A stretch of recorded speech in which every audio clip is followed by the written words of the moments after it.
of the best feelings is like when you give them a game, you start telling them about it, and then all of a sudden that's spark. I know, like you see them walk in and they're like, oh, this is cool, and you're like, yes, I love it. HoolsRules. Hi, welcome to HoolsRules. I'm Hools, and today I am joined with a very long time friend. We've known each other for a very long time because we started at Snakes together. 100%. Yeah. So why don't you introduce yourself? I'm James Soares. I've been working at Snakes, I think it's 12 years and just for people tuning in, it's Snakes and Lattes, but we refer to it as Snakes. Yeah. Yeah, I was like, they're gonna be like, you're a snake? We call it Snakes. Snakes and Lattes. Snakes and Lattes in Toronto. Yeah. But yeah, we shorten it to Snakes. Yes, true. But Snakes and Lattes, been working there for about maybe 10 or 11 years. And yeah, when I started working there, Hools was, you were a barista? You had started maybe like a month after me, because you started with CC, right? Like you all kind of, is that when you started? Yes. No, yeah, so there was, I got hired with Chris Lafide. Okay. So we both came in as baristas, and then a month later there was like the group of you that all started at the same time. Me, CC. So, yeah. Yeah, okay. Yeah. No, you had this energy about you that I felt like you were working there for years. No, I really had only been there for a month. Okay. Maybe I just give out that energy. I'm like, I own the place. Shut it down. Excellent. Yeah. But yeah, so yeah, it was such a dynamic of changes, I think, since from when we started to when I was there for a bit and then left, and now I have no idea what the culture is there at Snakes. But why don't you, I guess, talk about what you do at Snakes and Lattes, what you've found, I guess, just in general of like people coming in to the space and like what gaming looks like. That's a lot. Yeah. That gave you a lot to talk about. But feel free to just, share your experience. No worries. So I mainly, right now I'm a game expert, and what that entails is maintaining the library of games. When people come in and they're not quite sure what they want to try playing, because we have a giant wall, so they kind of get paralyzed by choice. One of the jobs is to recommend games, to teach games, discover new games, bring it into the library. So that's the lion's share of the job. But yeah, throughout the years, we've got new locations. We've got locations south of the border now in the States. Unfortunately, we lost one location over here in Toronto, which was real sad. But the people keep coming, right? They keep coming. They keep coming. I think what was so surprising for me, and I haven't been at Snakes since 2022. Okay. But it was how often I would go to the door when someone came in and be like, hey, is this your first time here? And it would be like, oh yeah. Like, and that's still, I'm sure. You're like, there's non-stop people who have never been to Snakes and Lattes. And then of course there's the people who come all the time. The regulars. The regulars. But so many first timers. And so many people who are visiting. Yes, and come specifically are like, oh, I've heard of this place. So it's kind of like a mecca is a strong word, but a gathering for people of the hobby. And I mean, I've been to other like cities that have board game cafes too, and just like seeing the different vibes and stuff. But Snakes and Lattes for me was my first experience with a board game cafe, the style of that. I don't know. I don't know where it came about. I don't know if Snakes was the first one in Canada. I don't know any of that history. But from what I understand, the concept of it came from Korea. Okay, cool. And I think that's where the owners of Snakes might have gotten it from. I'm not sure about the variety. We'll maybe look into it, but I'm quite certain the first cafe board game thing came from Korea. Okay, but we were mentioning when people come in and there's like this onslaught of overwhelm, and I think one of my favorite things when I was game mastering as well was just kind of like seeing people being like, I don't know where to go, and then going like diving in to almost their like psyche of like, okay, 100%. So who are you here with? Is this a date? Is this a group of friends? How well do you know each other? What are we feeling like? Like, what are the types of games you're used to? And then kind of like curating it from there is such a cool and like very unique skill. I agree. That is like really specific to this type of thing. To that kind, to the business. And one of the best feelings is like when you give them a game, you start telling them about it, and then all of a sudden that's spark. I know, like you see them walk in and they're like, oh, this is cool, and you're like, yes, I love it. I love recommending games. And it's like it's a balance, because if you recommend something, If you're selfish about the recommendation, right, and you recommend something that you like, you lose their trust. So you have to listen to what they're looking for, how many people they are, the vibe that they're looking for. But yeah, when you get that right game to the right person, it's great. It's great, and then it's such a weird thing to enjoy. But yeah, it's that specificity of really just kind of like seeing the vibe and kind of picking up on it. And it's because, and also you've been in it for such a long time. There's so many games, and there's still people coming up with things. It never stops. No, and I think that's also what the beauty of art is too. Like it's so easy to be like, oh, I'm not going to come up with an original idea. And yet, there's still a new game that's completely different. It's, and we're all kind of like pulling from different types of games. Like, oh, this is like this game, this is like this game. But that's also all of art, and it's infinite. Like, the ideas of creating a game are infinite. Yeah, it iterates on itself a lot. I think we're kind of in this like era of the hobby where there's a deluge of games out there. And a good chunk of them probably aren't, you don't need to try this, but you still have those gems that you gotta dig for and they're great. But like 10 or 15 years ago, maybe 10 years, we had like this golden age of board games. Where it exploded and became so popular. Yeah. It was a great time to be gamers. It's still, I think we're still the only board game cafe where you could come in and get a recommendation from somebody. Oh, like this specifically their job.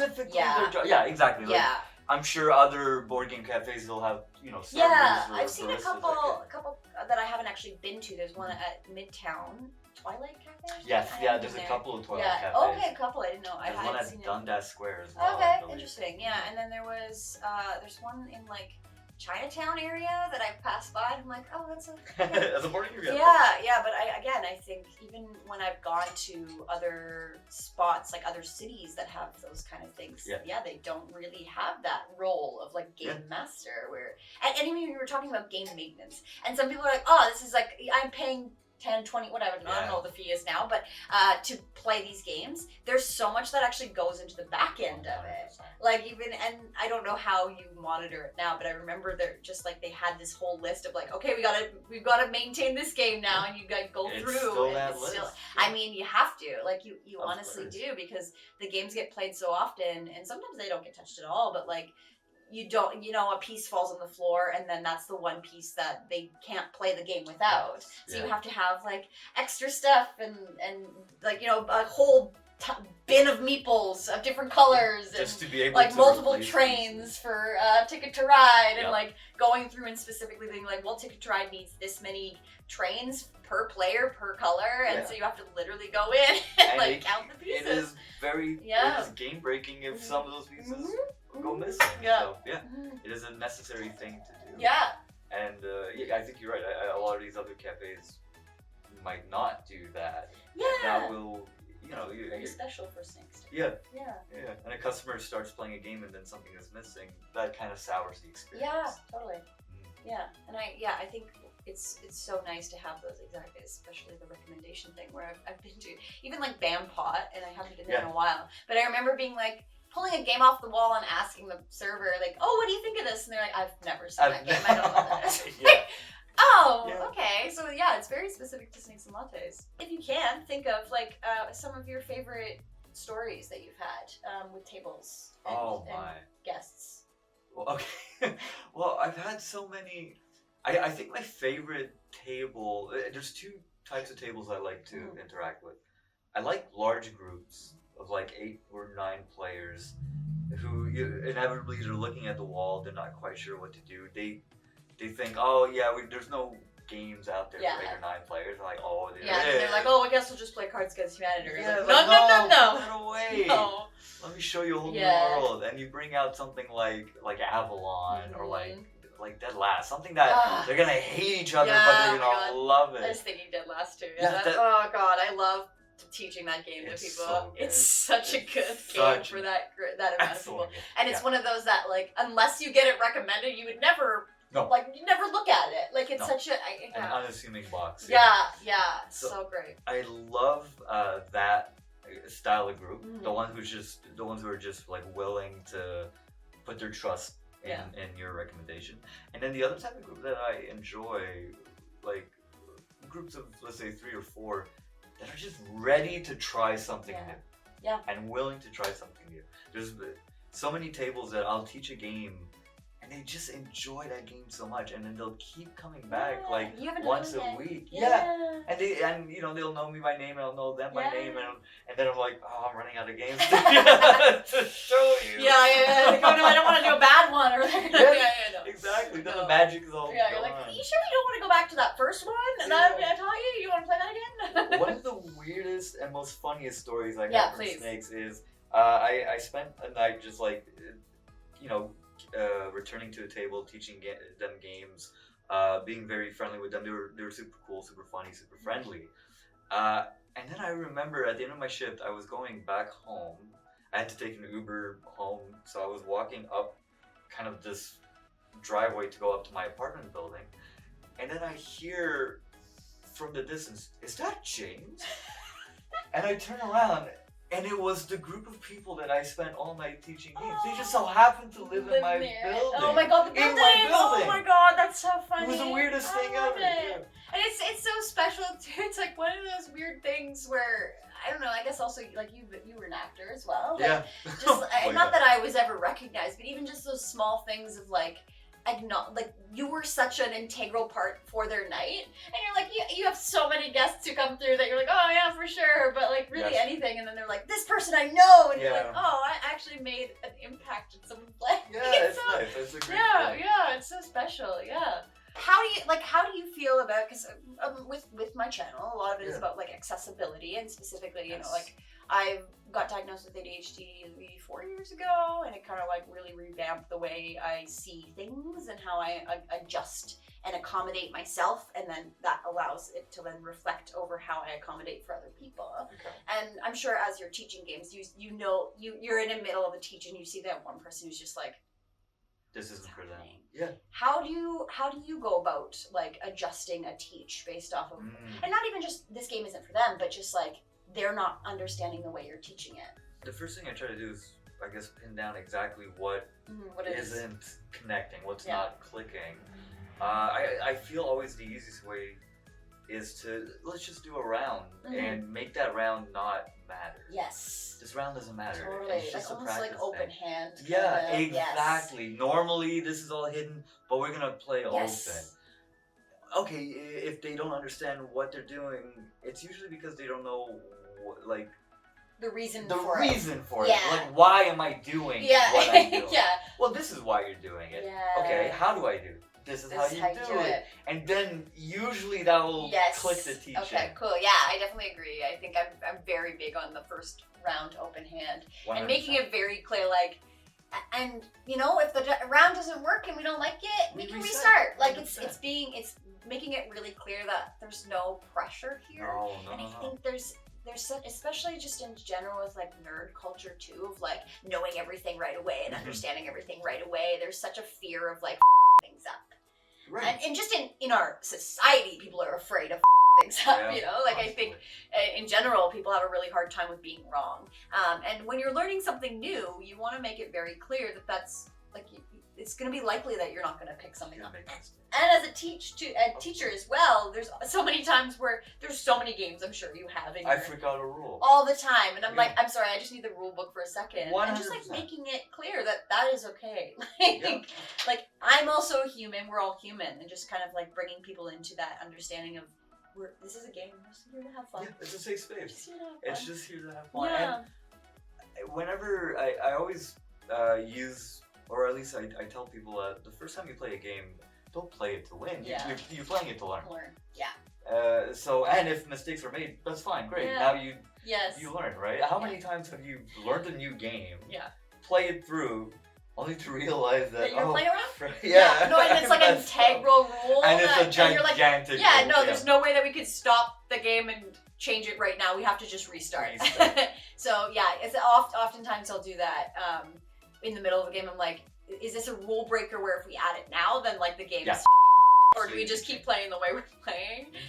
So many times that I like mess a rule up. I'm like, this is how we do it. Oh no, like I don't know if you've played Evergreen, but I had done a stream of it last month. It's great. It's a great game. It's photosynthesis 2.0, Yeah, right? yeah, but better. It's better than okay, fair.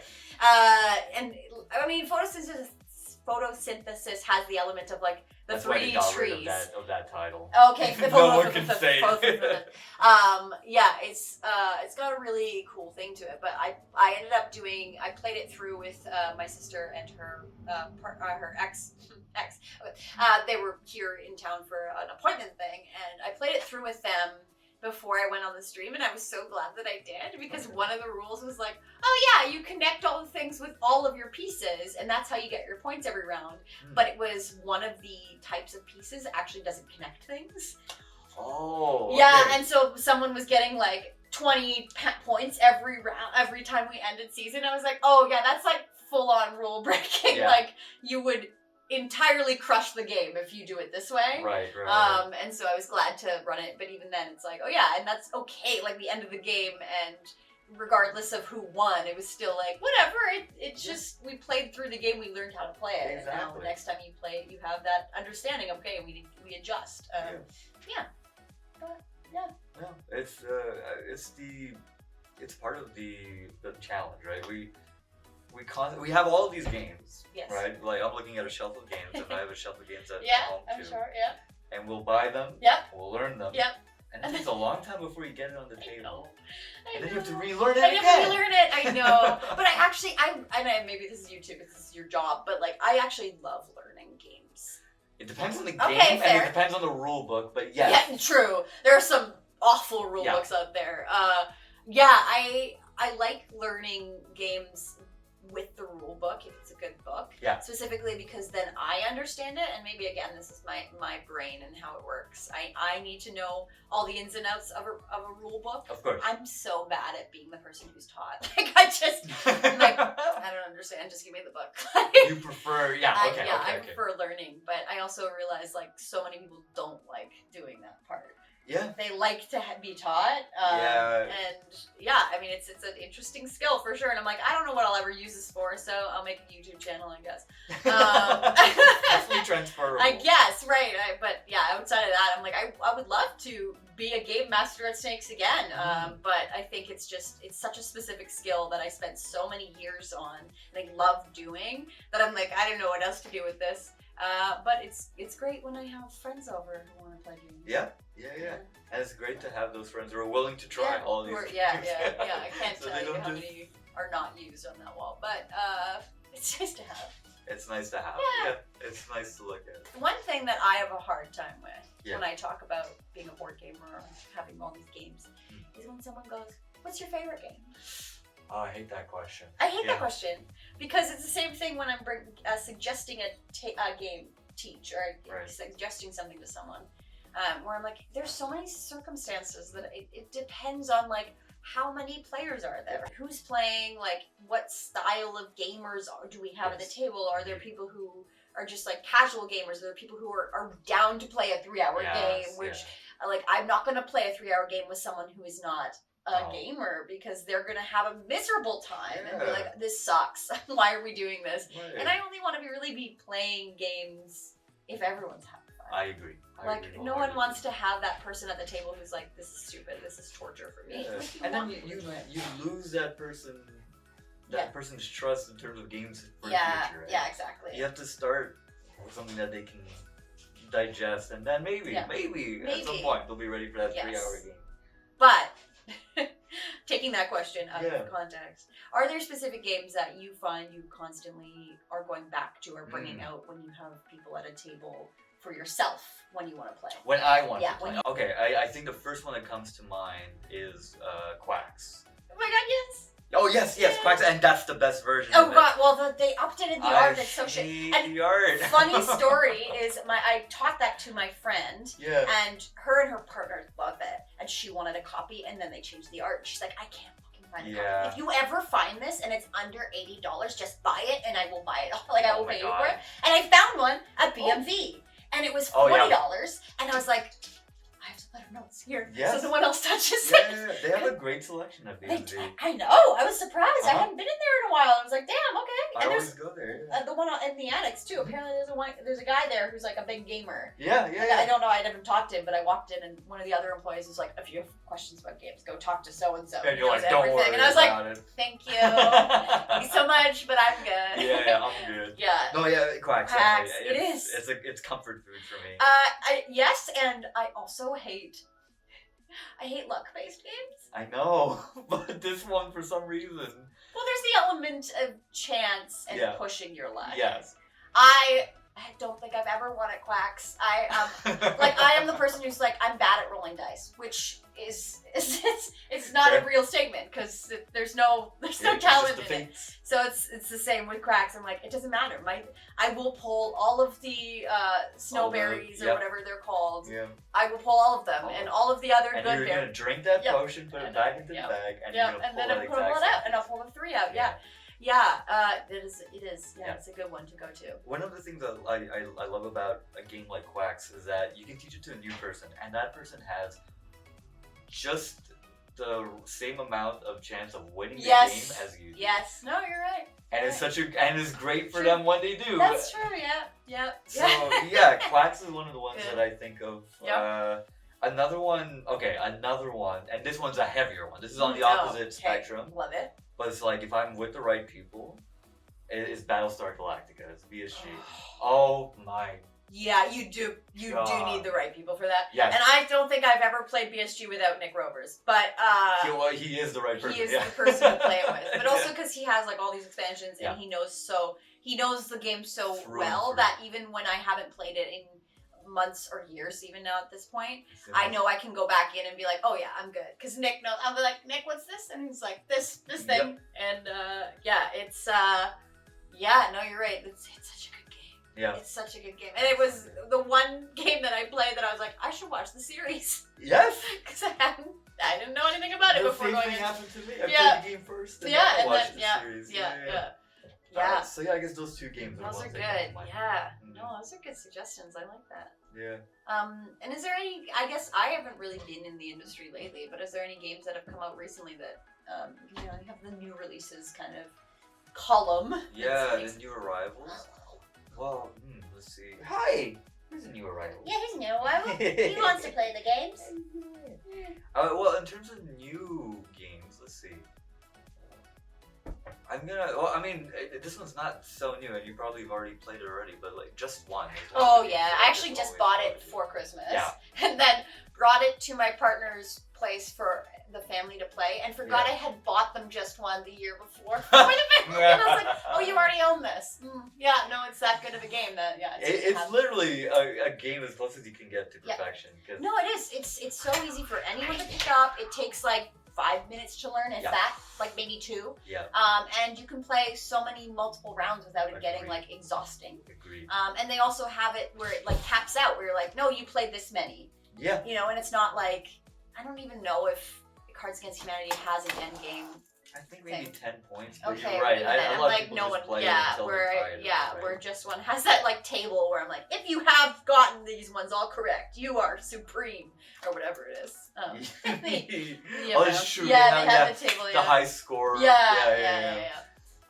What other ones? I like lately. It's been tough for me to try new games just with time. It takes time, and you're also in school. Oh, we got another. Hi, little buddy. Yeah, so school has kept me from being able to bring new tables to the games to the table. Thank you. And when I do have time, I just feel like I want to play something I already know. Which is totally valid. Yeah, I don't think you need to know all the things. It's hard to keep up with all the new ones. So hard. Yeah, that's also why I feel like it's hard for me to get back into it, because I'm like, I don't know most. Like in the last probably 5 years, I have not maybe learned. Well, there's a couple new games I've learned, but it's been I just haven't even looked at what's out there. Yeah. And I want to, but again, it's time. It's so much time, and there'll be probably a group of 5 games that kind of emerge that you should try those whenever you have a chance. Like ones that come to mind is Lost Ruins of Arnak or Doom Imperium. Okay. Both of them get compared to each other a lot, Yeah, but okay. those are two that came Yeah. out in the last 2 or 3 years. That Right. are Yeah. very, Yeah. very popular. Yeah. But yeah, Come in waves. they do come in waves. Yeah. But time Yeah, is fair. what we need. Fair. But I like that. Do you still find that gaming is like a hobby? Like, is it something that you just want to play? Yeah, It's hard to get out, but it doesn't feel like work for you. it doesn't feel like work. It's a great way to interact with friends, right? Like having friends over, talk, catch up, and then let's play a game. Let's play a game. Do you have a Something about that. Do you have a good gaming table? I have a pretty good sized table, yeah. Not like one of those $3,000. Oh my god, yeah, that has like you can cover it, and then there's the cup holders. I know, my god. One day. Luxury. I Luxury. probably never one day, but there'll be cute. someone that I know that has it. I will never own one myself, but they're pretty cool. Yeah, premium. Yeah. But yeah, my table is big enough. Okay. It gets the job done for the it's games really that I necessary. have. And you need to have a space for like snacks and drinks. Yes. and, Yeah. 100%. I'm very What? I'm one of those. No gamers. snacks on the table? No, I'm very particular about which snacks. Okay, Like, okay, I'll get pretzels. Okay. I'll get stuff that doesn't get your Yes, fingers. of course. Oh my god, yeah. You're like, you don't want to get it all over. Yeah, I've said that I'm very much, I don't care about my, I'm like, games are made to be played, You're whatever. right, but yeah, absolutely. I I wish don't I wanna be could get that sticky, out of my head. But yeah, you're absolutely right. It's good. They're I meant mean, to be you're played. allowed to have your own preferences Fair. around cleanliness and hands, for sure. Cool. Well, is there anything else you want to share with our wonderful audience? Well, if you haven't been to Snakes Lattes yet, check it out. It's a great way to try a game before buying. I think you should always try before buying. Yes. Yeah. I agree. Because it's a very expensive hobby. Yeah, it is. Very expensive Yeah, don't hobby. buy anything. It's like, don't judge a book by its cover. Yep. Don't pick a game by its box. 100%. Yep. Take it from us. We probably bought a bunch of $60, $80 games. We had a discount. We did get a discount. Yeah.